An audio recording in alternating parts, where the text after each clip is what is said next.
Have you ever wondered कि billions of dollar जो Indian market में सर्कुलेट हो रही है उसे आरबीआई कैसे कंट्रोल करती है?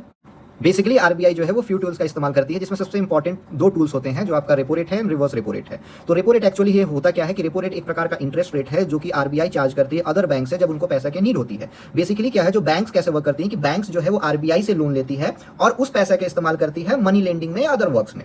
अब क्या होता है कि जैसे ही आरबीआई जो है अपने इंटरेस्ट रेट को बढ़ाती है, लोन लेने की मींस जो लोन लेने का दर है उसे इंक्रीज करती है, तो बैंक्स को लोन लेना महंगा पड़ जाता है। लेट्स सपोज कि आरबीआई जो रेपो रेट है वो 5% है, तो अगर एसबीआई जो है वो 5% पे लोन लेती है तो अपना एक्सपेंसेस अगर इंक्लूड करे तो वो कस्टमर्स को 7 या 8% पे लोन देगी। लेकिन अब सपोज आरबीआई जो है bank rate means repo rate को बढ़ा के 6% पे कर देती है, तो जो बैंक्स हैं जैसे कि आरबीआई जो है वो पहले जो 7 या 8% इंटरेस्ट रेट पे लोन दे रहा था वही अब 10% पे इंटरेस्ट रेट लेगा। तो as a consumer, as a investor आप क्या करिएगा कि अभी जो लोन है वो महंगा हो चुका होगा, तो आप क्या करिएगा, इन्वेस्टमेंट को रोक दीजिएगा, मींस अपने खर्च को रोक दीजिएगा। लेट्स सपोज आपको कार लोन चाहिए था, हाउस लोन चाहिए था, लेकिन इंटरेस्ट रेट ज्यादा होने के कारण आप इस चीज को टाल दीजिएगा, जिसके कारण जो है आप आरबीआई जो है इन्फ्लेशन को बहुत आसानी तरीके से कंट्रोल कर पाती है। ऐसे इंटरेस्टिंग टॉपिक को समझने के लिए आप मिशन 9 आरएम को फॉलो कर सकते हैं। Thank you and have a great day.